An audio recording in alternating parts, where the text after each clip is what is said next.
The ultimate narcissists that are most difficult to get along with are the ones who say, hey, I've got it figured out, you don't, I don't care, and they don't grow, they don't receive input. Exactly. Their defenses are way too strong, and their self-absorption is just completely entrenched.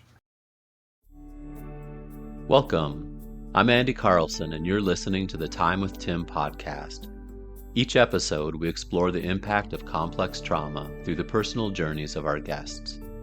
Along the way, we'll connect with experts and individuals who share their unique perspectives, insights, and practical tools to help you on your healing journey. Let's take this time to learn together. Hey everyone, and welcome to today's episode of Time with Tim. I'm Andy Carlson, and I'm here with Tim Fletcher and our special guest, Dr. Les Carter.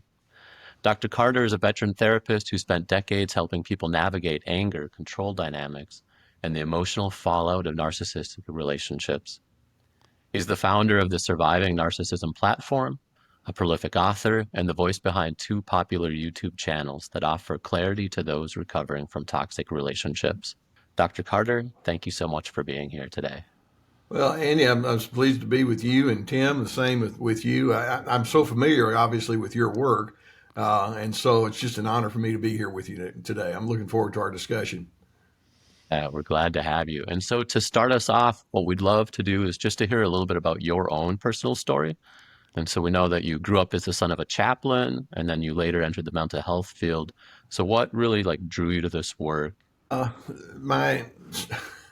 Bear with me. My standard opening line is, I grew up with a dad who was in and out of prison my entire childhood. Dad was a prison chaplain. And so the operative word is out. He got to come home every night. I was born in 1954, and he was in the military then as a regular Army chaplain. And when I guess I was 4 years old, they assigned him to Levvenworth Prison. So this is back in the late 50s, and not everybody knows, but the big Leavenworth Prison has a disciplinary barracks, is what they called it, for people in the military. And so he was a chaplain there, and for the next 3 years, and he has some really interesting stories. Obviously, I was so young then, I didn't really know exactly what he did, but later on, like in my college years and beyond, he would tell me stories. He had to attend 3 hangings because the chaplain's always the last one there, and he would tell me about all of that and just the whole way that worked. So it's kind of an interesting thing. And well, when he got out of the military during my early grade school years, he wound up going into consulting work with chaplains. And so he worked with a missions-oriented organization that set up programs for people, for chaplains in prisons and state mental facilities and juvenile detention homes. And so he would go around helping folks with programs with all of that. And many times he would take the family along, or myself and my brother. I've got a sister as well, but sometimes just my brother and I would go with him. We'd take a pop-up camper and go camping and all of that. And so I was heavily exposed to his work. And as a result, I met quite a few unsavory characters along the way. I remember once I was 11 years old, and Dad was invited to be the chaplain at a boys' camp for the summer. It was like a week-long camp, sports kind of thing. And so my brother and I, he's my twin, we were 11, we went along with him. And I was frustrated because I had to sleep in the chaplain's cabin. I couldn't sleep with the other boys because they were all in there. They were arrested for who knows what. And it was me and my brother, and we fit right in with the other boys. And, so we'd have, and Dad had to explain, they've had some difficulties. And as I'd get older, and as we would engage with other individuals of that nature, he would just give me instructions. Make sure these are people that have had difficulty in their life. Make sure you treat them well.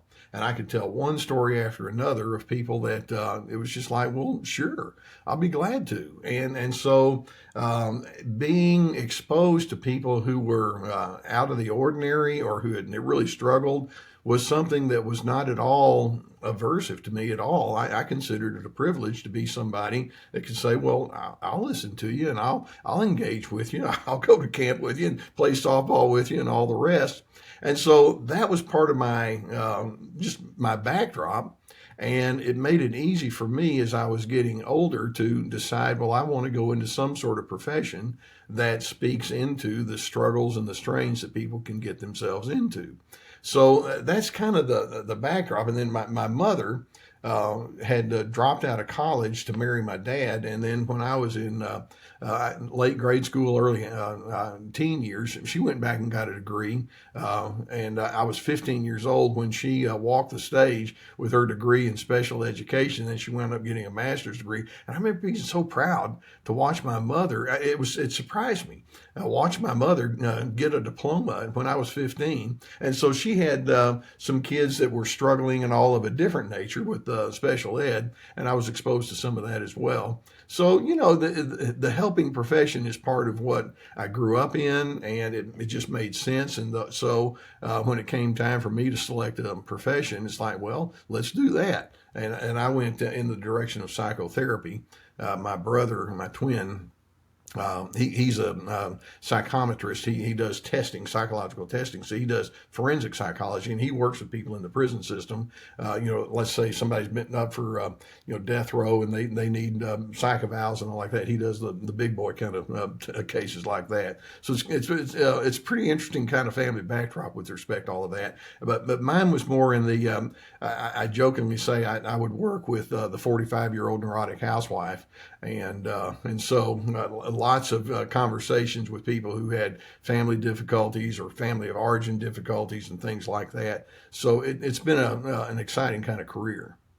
So as you look back on that, Les, like to me, what I understand about narcissists is that many of them are shaped within severe trauma as a child. So they develop these extreme ways of shutting down their love, their empathy, their conscience, their emotions.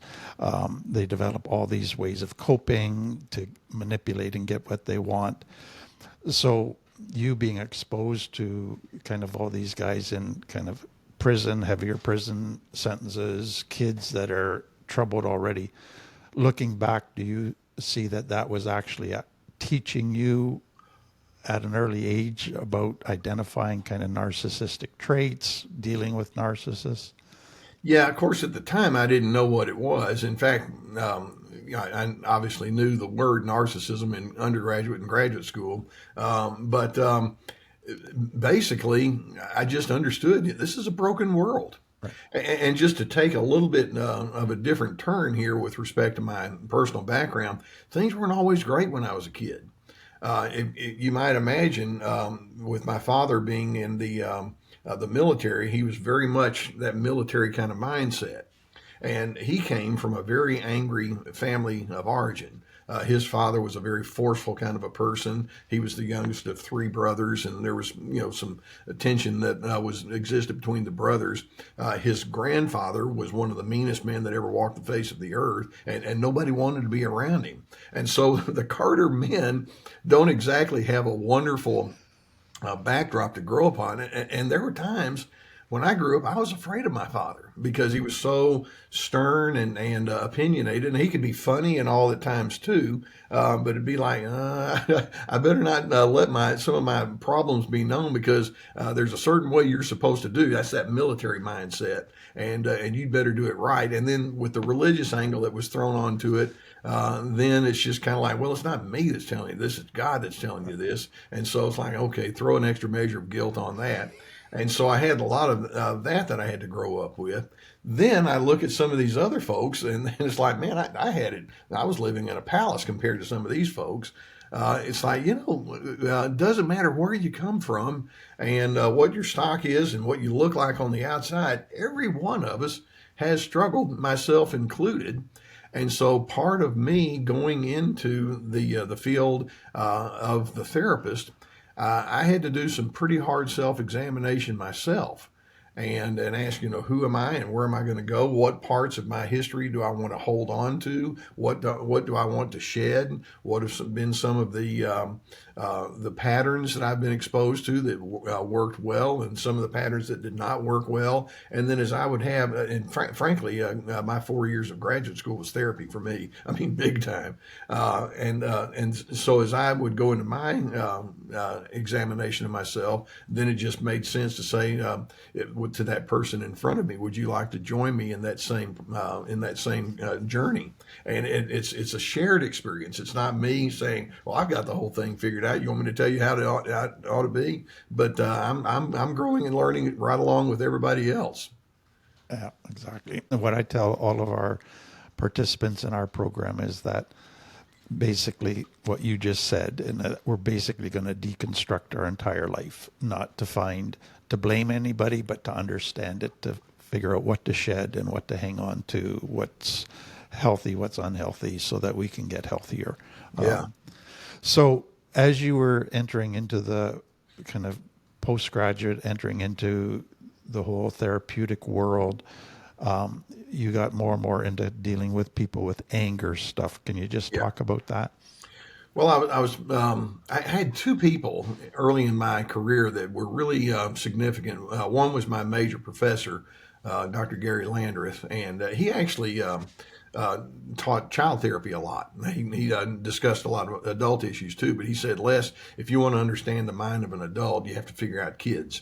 And so it was real challenging. And then I did an internship for actually 2.5 years at a little clinic in Dallas, Texas, and a guy named Ross Bannister was my supervisor there.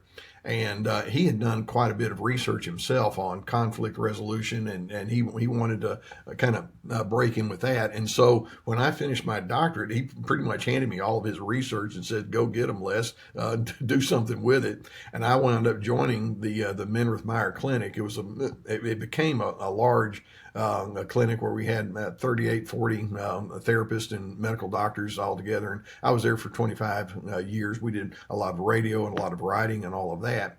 And so I had plenty of help along the way. The guy that had all the anger management stuff, really encouraged me. He said, "Les, if you want to really understand the level of a person's emotional well-being, watch how they handle conflict." And so I put together these. It was a 6-part web or seminar, and I called them the Anger Workshop. Real creative title, and did 6 of those a year for years. And it's a matter of just taking that personal inventory. We had a lot of checklists, and the fear component, the loneliness component, the superiority component, the control component, the insensitivity component. All the stuff that goes into the making of unhealthy anger patterns, with the idea that every time we identify the unhealthy, we need to figure out, well, what's the better alternative?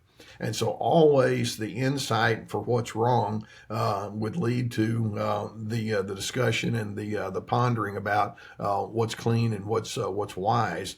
And it was a growth thing for me. And the old saying, the teacher learns the most.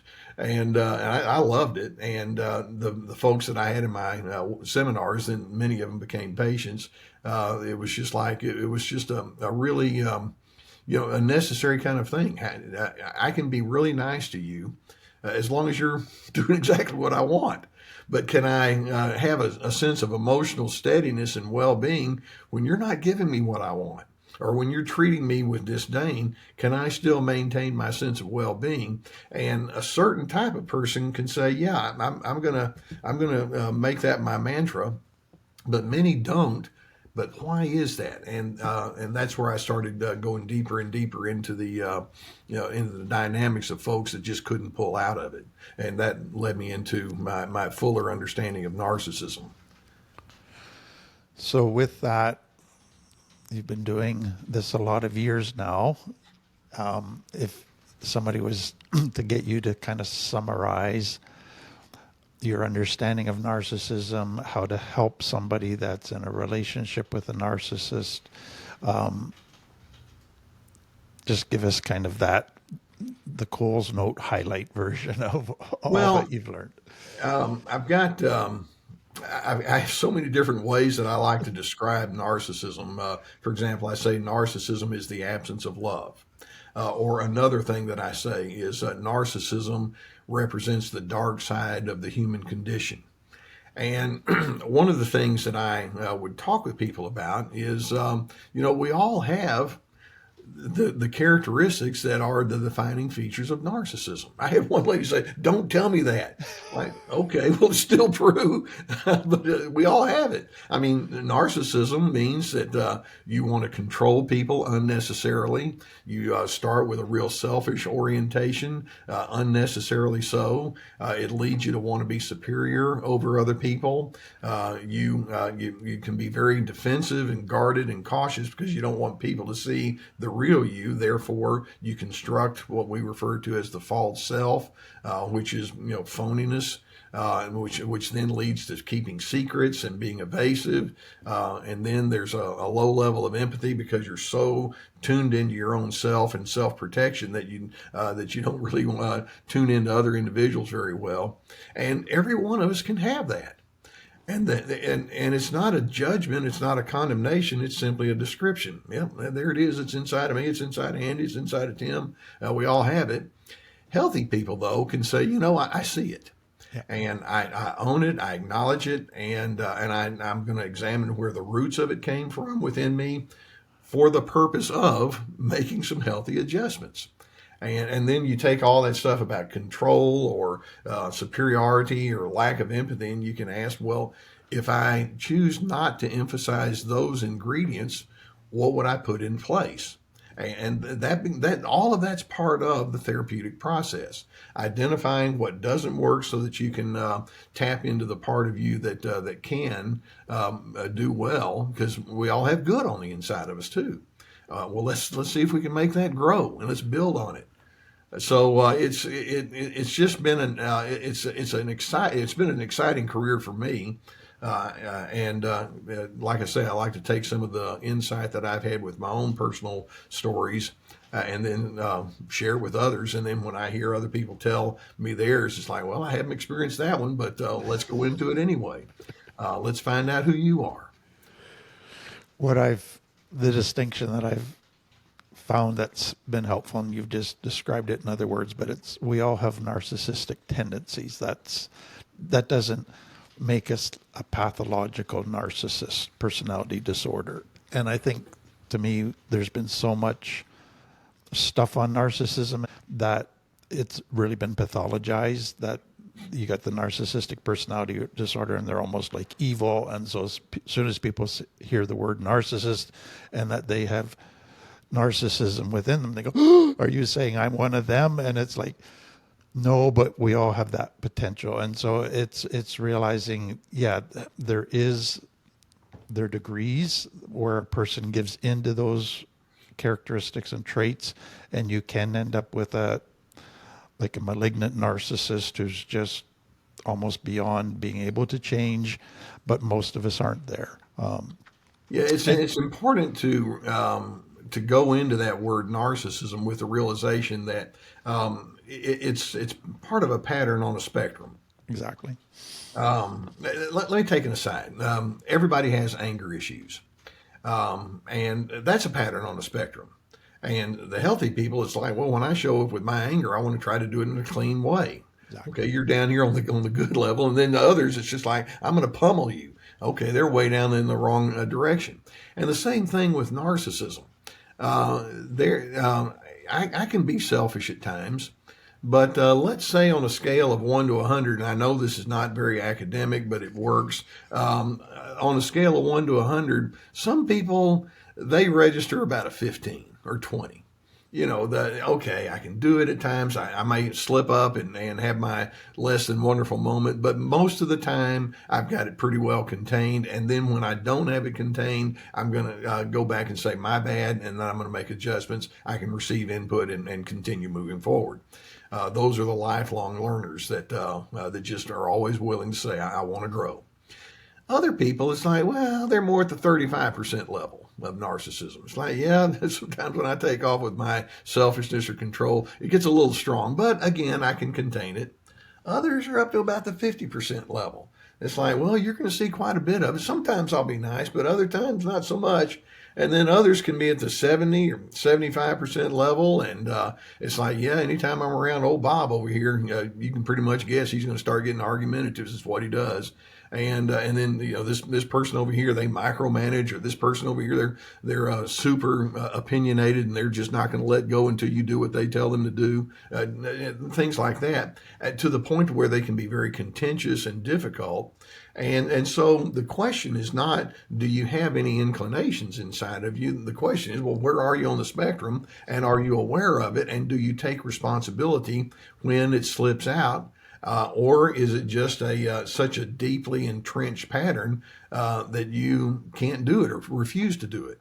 And so if you can look at it that way, and by the way, the malignant narcissists, I put them at the 90% plus level. It's just like they're so eaten up with it that it's not going to be any different. And they're bad news. And they can also develop sociopathic and psychopathic tendencies.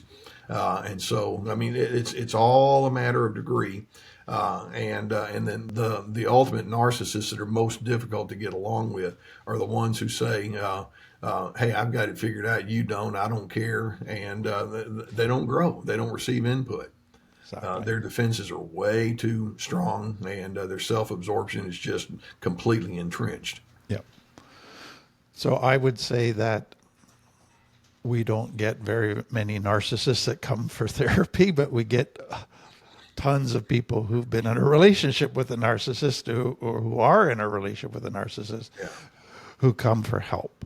And so to me, there's always really two levels to that. There are the pressing concerns. How do I get out of this relationship? This person won't let me go. This person keeps stalking me, whatever. What do I need to do to kind of break the trauma bond with this person? All of that kind of stuff. But then there's to me, there's a deeper therapeutic level, which is, you might get rid of this person, but if you don't heal something deep in you, you're going to be attracted to another narcissist. So can you speak to those two things from your experience? Oh, that's a whole seminar right there. Yeah. And by the way, that's why Andy was mentioning, I've got my platforms. I put it under the category called surviving narcissism. In other words, I've got that narcissistic person or system or all, and I need to figure out what am I going to do, knowing that they're going to continue to be that way. Sure enough, if a narcissist did come into my office, it was because what they did was so obviously egregious, like domestic violence or an affair or something like you have to get into therapy. Okay, I'll do it just to get you off my back. But then they sit in there and they try to rationalize everything and make it all everybody else's problem. Or B, sometimes a narcissist would come in because they wanted to set me straight. Let's say that I'm dealing with a family member. It's like, well, let me come in here and tell you what you need to know. And it's like, thank you so much. And I'd point to the degrees on my wall and say, you don't have one of those. I wouldn't do that. I want to sometimes. But typically the people that are going to be the good candidates for therapy are the ones that'll say, if I've got any of those ingredients, I do not want to be that kind of way. And so what I did before I retired in my therapy practice is I would help people break down some of the issues that create the strain and difficulty. And, there are themes and patterns that I've already mentioned some of them that I would watch for. For example, the pattern of control. What's been your history with respect to feeling like you were under somebody else's control? And what did that do to you? What were the subliminal or covert messages that were sent to you when you were on the receiving end of someone's dominance? And then how did that impact you from the inside out? And so we examine all of that. And then the question is, well, is that an appropriate way to live? Having to filter who you are through somebody else's domineering agenda. What would be the better alternative? And then an opposite word would be freedom. Freedom means you have the privilege to choose. What would it be like if you were to live into your own freedom, which means you get to decide for yourself who you're going to be? What would that look like? And then we break it down into some scenarios. That's just one theme. Or another theme, narcissists tend to be very fear-based. Now, they can come across as very overconfident and domineering, etc. But make no mistake, they're terribly threatened by anybody that's a little bit different, as evidenced by their strong defenses. Like, nope, nope. If you say something I don't like, that bugs me. I'm threatened by that. Or by their anger. Again, I'm threatened by your differences. Well, what are you so afraid of? Now, narcissists can't access that, but when you realize they're operating from a position of mistrust, what has that done to you? And then when your anger is triggered, how do you manage it? And so, narcissists, another theme, they tend to be highly dependent, codependent. They're constantly playing off of other individuals. You said something I didn't like, now I'm in a bad mood. As opposed to what does healthy emotional independence look like? I refer to that as your emotional competence, and so on and so forth. So there's all sorts of things that I would have in my mind that I was watching for, and then the therapeutic process is bringing all those different patterns and trends out, and then as time goes by, you help that person have a unified whole as to what a healthy person looks like, and what some of the boundaries are, or the barriers are, that would get you to that healthiness. And so self-awareness becomes obviously the central ingredient of what we try to do. So can you give a realistic timeline on how long that would take? Because I think a lot of people come in and they just want this to be like 3 quick appointments and I'll be fixed kind of thing. Well, and it differs with each person. Some people, sure enough, let's say you have someone who's going through a divorce, but then as I get to know that person, it's like, part of the reason that the marriage didn't work is this person sitting in front of me really likes to think things through carefully, and is conscientious, and tries to manage things in a clean way. And they unfortunately were married to someone who was the exact opposite of all that, to the point where that person was a saboteur, etc. But once they get out on their own and begin to develop a different life, they come in to see me. Chances are they have some pretty good tools that they're already using from their tool shed, and the counseling process may not be as long. Whether it's 8 weeks or whether it's 8 months, I don't know, because I just never would have a fixed notion. Others, they can have such sloppy cases and ongoing kinds of traumas. I'll talk to individuals who will say, I tried to get away from my overbearing and abusive father, and he abused me, and it was awful, and now I've gotten away. He died, but now my brother is exactly like my father. And then I've got a son that seems to have some similar tendencies, and so the pattern just keeps coming at them, and they can feel weary and worn out. Well, with them, it may be that it's just like, I need a dose of good insight to get me through this week, but they keep coming in. And different people have different issues that bring them in. Obviously, I want to work myself out of a job. I hope that you can get more and more self-sustaining. But the other side is, but if at the same time, as you're working on your independence, if you need a tune-up, or if you need to have somebody touch base with, I may work extensively with somebody for the early part, but then I may do some follow-up. For years sometimes. Every couple of months they come in, or if there's a crisis, they want to check in and make sure everything's okay. So every case is going to be a little bit different, and that's part of why I loved what I do, because my job was to make sure that I didn't put people into a one-size-fits-all cookie cutter. But it's like, I want to discover what makes you unique, and then let's flow with what your needs are, and let's celebrate your independence. And if I can be an assistant along the way in helping you find all of that, I'm honored. I love what you're saying, Les. I agree wholeheartedly. Okay, question I get asked all the time. I just want to throw it at you and see how you respond. But the question is, Tim, do you think there are becoming more and more narcissists within our culture? Is the problem getting worse, or do you see things improving? Okay, I've been asked that question a lot too, Tim. Okay, I tell you what, let me flip it around. What do you say? Because I'll give you my answer, but what do you think? Is it getting worse? Well, so I would come at it at two levels.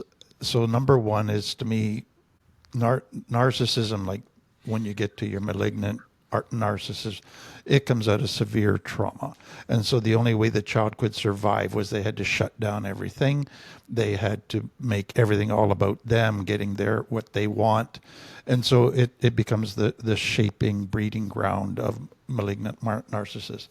But it sets up a template for if they had a dad who was a narcissist, and so other children in the family who maybe didn't become narcissists, their relationship template is their normal is living with a narcissist, working with a narcissist. And so they learn how to do that in order to survive. What they don't realize is that when they go out into adult life, they see a narcissist and something in them is attracted to it. And it's because that template is now their attraction determined. That's their norm. Their norm, exactly. And they know it feels right. They know what to do with this. And so they're attracted to it. And so the more complex trauma, my point is, the more complex trauma is, the more it breeds narcissists, but the more it also creates templates within people that are attracted to narcissists. And so to me, the trend that I see in churches, in organizations, in politics, is we're becoming, in Western culture, a country that's welcoming narcissists as leaders, because there's so much complex trauma that we now think that strength is narcissism, not strength is being totally human and vulnerable and humble, but it's now being diagnosed as narcissism. And so we're very vulnerable to welcome into leadership the very people that would actually hurt us. And so is it getting worse?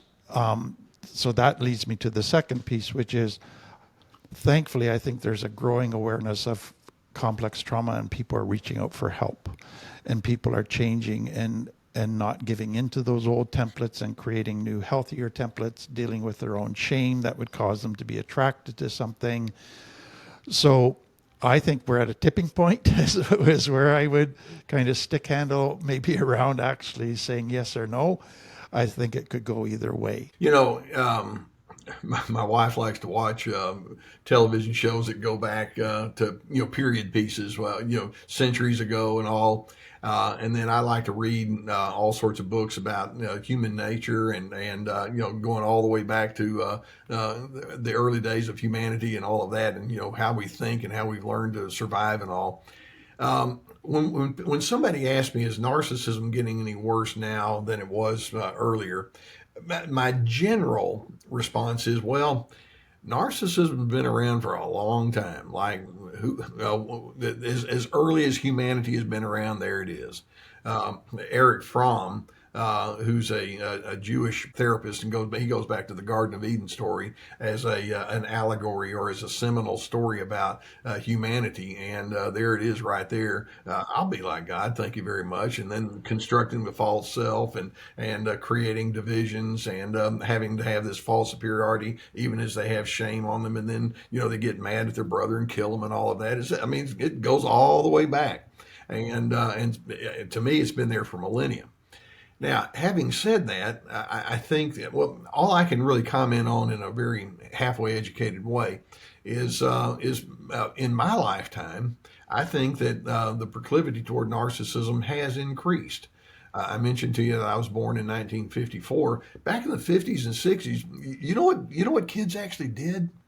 They actually said, "Yes, ma'am," and "Yes, sir," and "Thank you."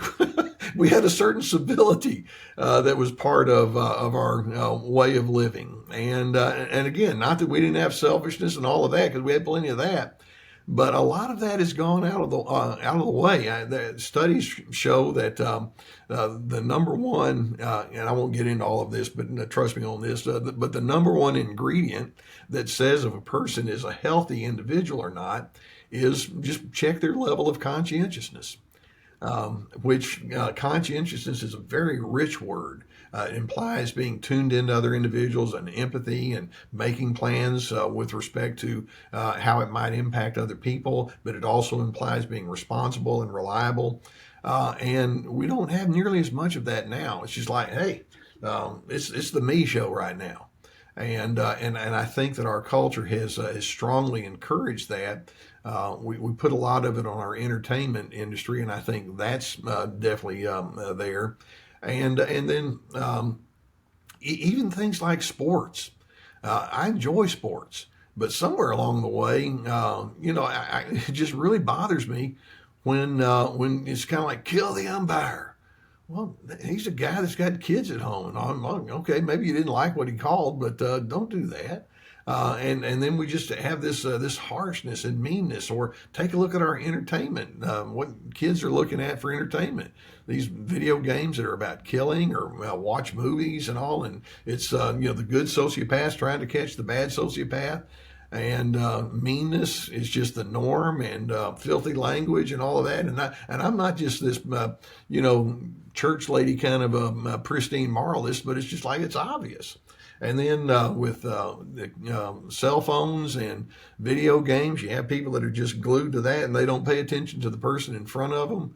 I do think that it's just easier to go into self-absorption now, as opposed to having conscientiousness. And I don't see any particular end to it, which is why I think it's so necessary for us to say, I want to just examine what is it I have in my world that seems to bring out the selfishness in me, and then can I do something about it? Because we've got a lot of things competing for our attention that says self, me first, dominance.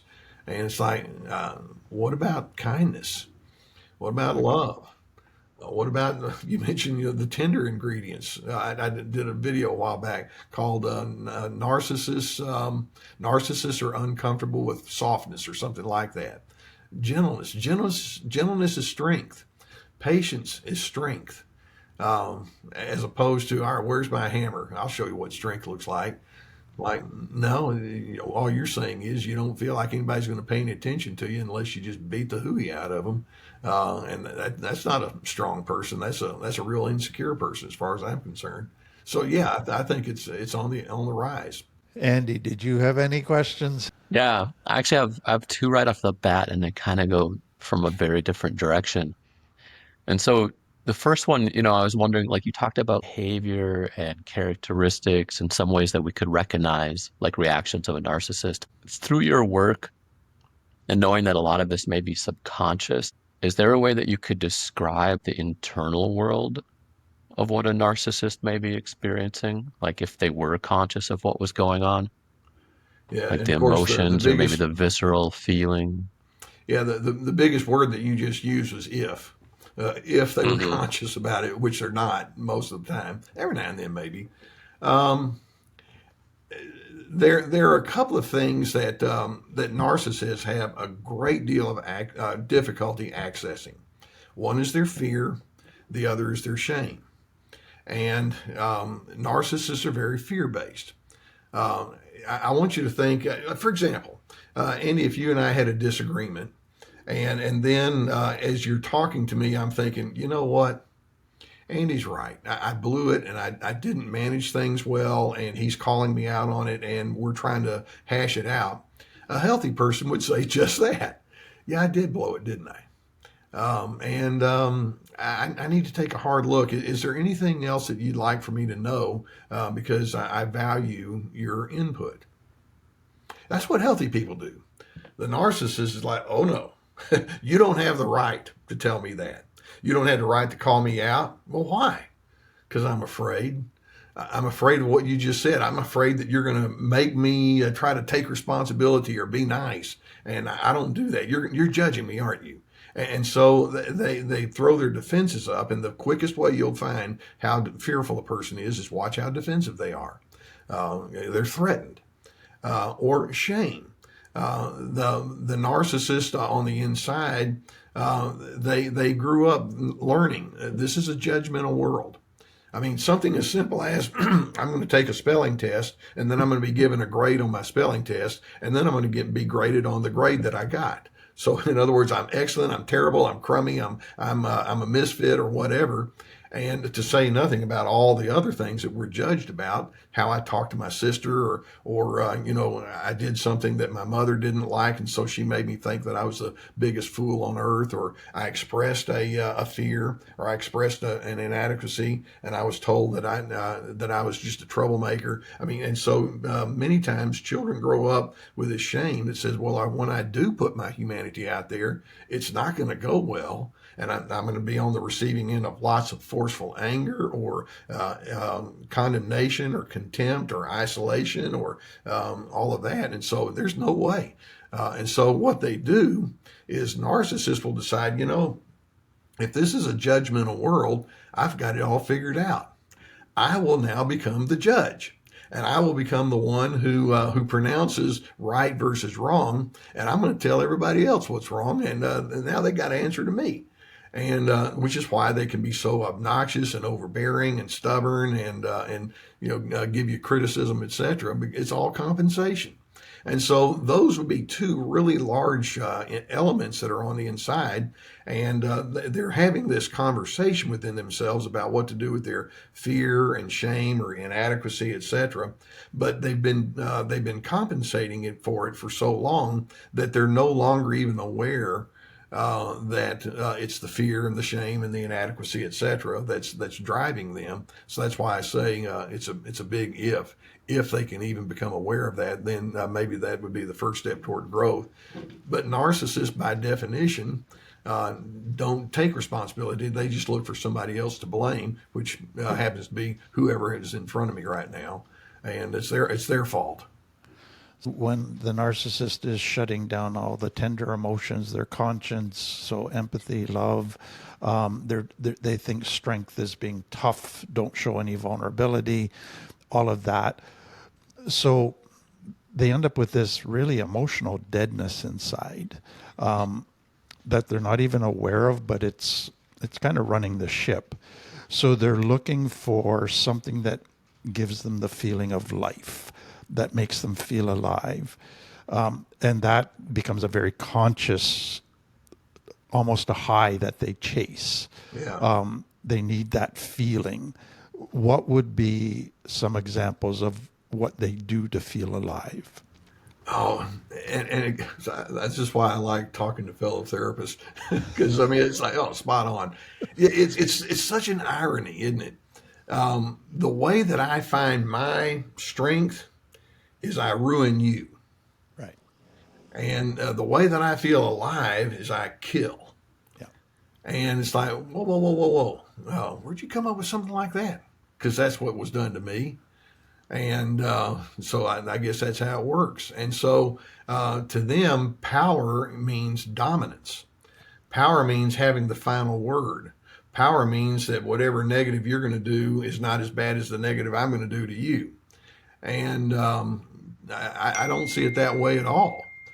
Instead, for me, power is having my own separate distinction, so that I don't get sucked in by dysfunction.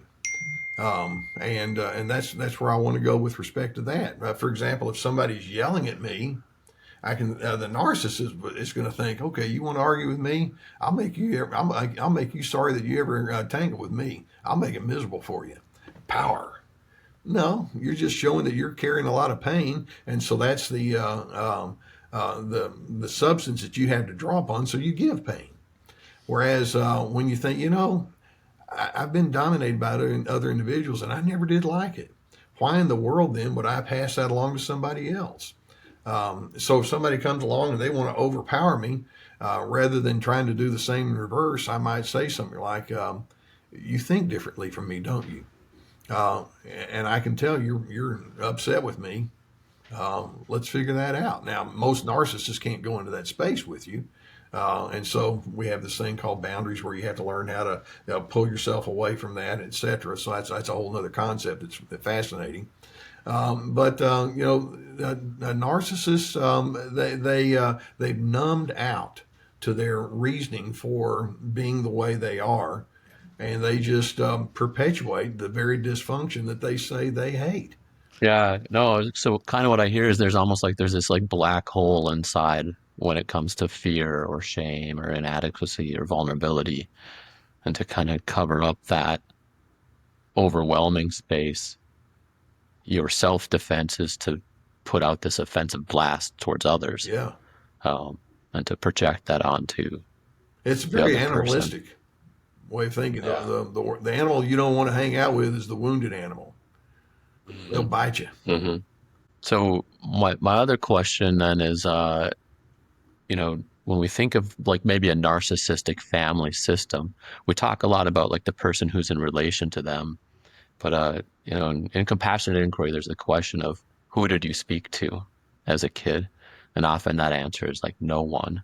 And so I was wondering like how, if I'm the neighbor of a narcissistic family, or I go to church with a narcissistic family, or I'm a teacher, like what are some signs that I can see that this is a narcissistic family system? Like what would I as an outsider observe, not somebody like necessarily in direct relationship?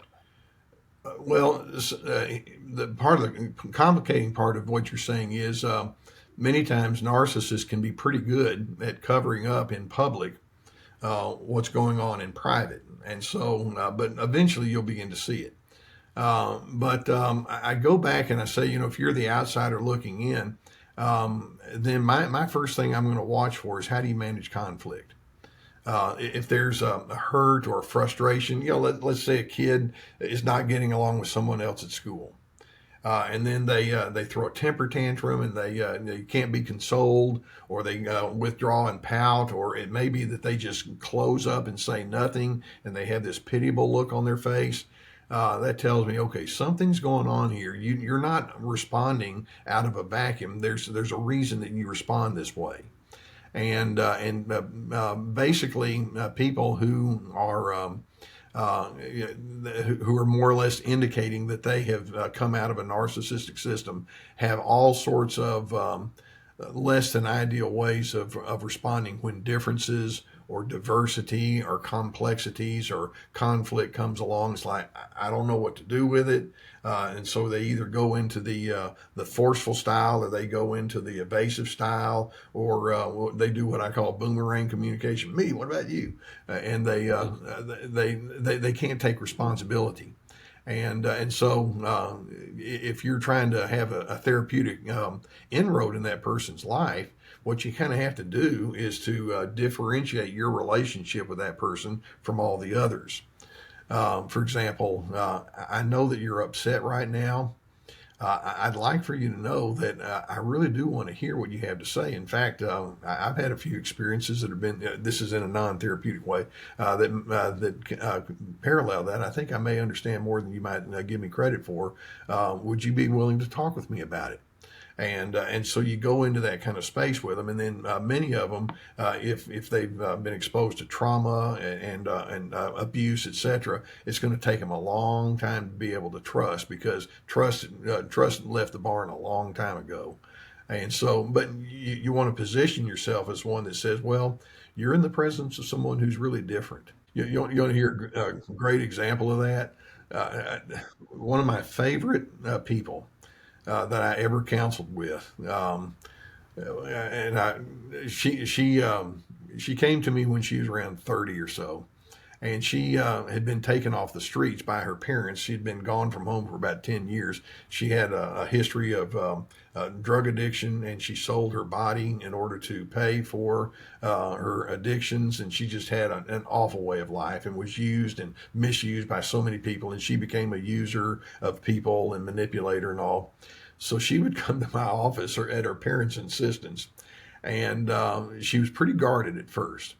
And so we went deep into all of her history and all, and I would start talking with her about how she felt down at that real deep level about the way people treated her, and she would say, I hated it.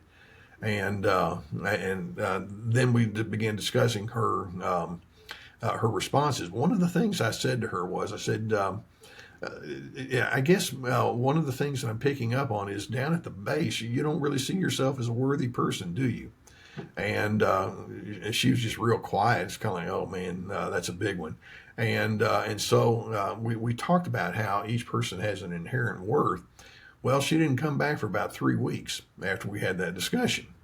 When she made a new appointment, one of the first things she said, when you said I have worth, I didn't know what to do with it. Nobody had ever said those words to me before. And I couldn't process it. And so I said, well, I'm glad you're back here. Can we talk about it some more? And we went into why and all of that. And it was very difficult for her, but exciting at the same time to think maybe there's a different world out there where people aren't there trying to exploit and use you. And they're not going to just come at you with all sorts of harshness and meanness. And she had to get used to it. And it was it was like learning a new language. So, you know, you want to pick up on it with the idea that says what a privilege it would be for me to be perhaps an embodiment of the healthier alternative. And I'm hoping that as we learn about narcissism, you know, being the dark side of the human condition, we can think, you know, somebody needs to be light. In other words, light means they help you see. And I hope that I can be that person. And I hope that I can give someone like this person I just described a hope that says, well, maybe humanity's not 100% negative. Maybe there's goodness out there, love and kindness, affection, encouragement. And I love both of what you guys are touching on. When a person's trying to survive narcissism, there's a certain important element of learning that's key, but you can't just heal a person with education and learning. They need to connect with some safe, healthy people that actually do know what love is. And that's the scariest part of the therapy for them, but it's the most healing part. And to have the privilege of entering into their world and making that available to people and watching them take the risk of opening themselves up to that is just a beautiful thing to watch. So, yeah. And the problem there, Tim, is there are not nearly enough systems, if you will, that adapt what you just said, that kind of thinking. But when you do find a system where it's like, welcome, if you have some issues that make you less than perfect, you'll fit right in. And we'll love you right in the midst of it. And, you know, so many people say, well, I tried to open up to this group and that group. They didn't know what to do with me. Exactly. And so it can be hard, but there are people out there and, you know, that do get it and who are committed to ongoing a lifetime of growth. And gosh, it's so necessary to reorient your norms to that. Yeah. What books have influenced you the most as you've been in this field in your own personal growth and healing journey? I mentioned Erich Fromm. He had 2 books. One is called The Art of Loving. It's absolutely incredible. Fromm, I can't remember when he died. Do you remember, Tim? Like in the early 70s or something like that. But he had grown up with, grown in his early professional years in the Freudian context, and then he wound up going in different directions. He had The Art of Loving, and then another one called Escape from Freedom. And that's the one where he talked about the Garden of Eden story, and then Adam and Eve, in the story they wind up having all this freedom, and then it's like, yeah, look at where it got me. now what? And so we had to figure out, what am I going to do? How do I escape? What my self-absorbed freedom brought to me. It's a fascinating read. Erich Fromm, and then I mentioned to you also off the air, I love Richard Rohr. He's a Franciscan monk, and he has multiple books, Immortal Diamond, Falling Upward. His newest book is called The Tears of Things. I think he's a wonderful writer. And then I've got others as well that I like to read, but those would be some of my primary ones that, and even Carl Menninger way back. He wrote a book called "Whatever Became of Sin," and it wasn't a book about theology. It's just like, can I just say I do things wrong, and can we just call it that? And it's okay to admit it. And then what are we going to do when we see that? So there are some giants in the field that have given me some encouragement. Well, this has been wonderful talking with you, Les. I know that you've got a busy schedule, and so kind of before you go, if somebody was to show up at your office for the first time who's just realized that they're in an abusive narcissistic relationship and they're seeking help for the very first time, kind of what is it that you would want to communicate to them to get them on the right road? Let me put it backwards. What I don't want to do is give them a sales pitch. Hey, you know what? You come in here, I'm gonna really help you figure it all out, and because that implies I want to bring you over to my way of thinking. To me, one of the primary things you want to do when that person first comes to your office is you want to let them know, I really want to know you. I want to hear what you have to say. And then when you share some things with me, I'd like to know more. What an honor, what a privilege it is for you to be willing to say, I'm going to trust you enough with my story. And typically that's not a quick thing that happens. It's an unfolding. But people want to be known. There's a loneliness that we can each have. And when I say loneliness, it doesn't mean that you're just sitting in a dark corner talking to no one, but just feeling misunderstood and thinking, well, I've got some things on the inside, but I don't know if anyone would care about hearing it. And as a therapist, as a friend, as a man, as a family man, it's like, I want to hear it. You're you. Be who you are and bring the fullness of your you-ness to me. I want to know it. Exactly. I would say that one of the most common comments we get from participants in our program that's helped me define complex trauma is they never felt understood. Nobody ever got them. Nobody ever saw them. And so that's why when we train our facilitators and coaches, it's like our first priority is to get them, to hear them, to make space for them, to really, before you ever want to fix them, you got to get them. Tim, I know you go heavily into the world of complex trauma, and obviously I have a great deal of interest in all of that myself. Part of what makes it complex is the fact that the traumatic messages and experiences happen over and over and over and over. And it's like, I'm never going to break through to this. And so when someone comes along and says, well, I want to hear you, then that person's thinking, fat chance. I've heard that song before. And so it takes time.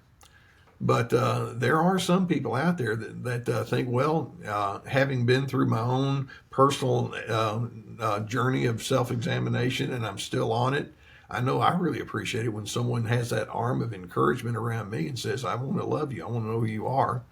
And I'll be patient with you. And we'll get there. Wonderful. Thank you. Before we go here today, Dr. Carter, we mentioned your Surviving Narcissism platform. Is there anything else that you're working on right now that you'd love to share with our audience? And then also, where can people find your videos, books, or courses? All you have to do is look up Surviving Narcissism, and my smiling face will show up. But I've got survivingnarcissism.tv, which is my website. And I've got like hundreds of articles that I've written on there through the years, and courses and webinars, and then it's survivingnarcissism.tv because you also have access to videos and stuff that I put out there. But the big platform that I have is on YouTube, the Surviving Narcissism channel, where I've got, I don't know, a whole bunch of videos where we talk about many, many, many different angles about the human condition. And those have been well received. And I mean, guys, it's like I'm just a regular guy, and I'm just talking about life. And when someone says, "Well, I'd like to step in there and hear you and hear what you have to say," and it's like, "Well, please join me. I'm on my own personal journey, and I'd love to have you along with me. I like having people on the path." So, that's why we do what we do, isn't it, guys? Exactly. Dr. Carter and Tim, thank you both for being here and sharing your wisdom with such clarity and compassion. And I love how this went at the end, kind of a little bit of this, maybe how we can bring our own light to help others, or how we share with others, or how we show up for others. Thought that was really beautiful. And so, Dr. Carter, we're so grateful for the insight and the heart that you bring to this work. And to everyone listening, just to remember that you deserve relationships built on respect, empathy, and honesty. And you're not defined by your past, and healing is possible. Thanks for spending this time with us today. Oh, it's been my privilege, guys. Thank you for joining us on the Time with Tim podcast. If you'd like to share your own experiences or have questions, feel free to email us at podcasts@timfletcher.ca. Want to learn more about complex trauma? Subscribe to Tim Fletcher's YouTube channel for past lectures and his Friday night Tim Talks. You can also connect with us on Instagram, Facebook, LinkedIn, and TikTok. Looking for more support? We offer programs and courses to help with healing complex trauma and recovering from addictions. Visit timfletcher.ca to learn more or send us an inquiry. We're here to support you. Until we meet again, take care, and thank you for letting us be a part of your healing journey.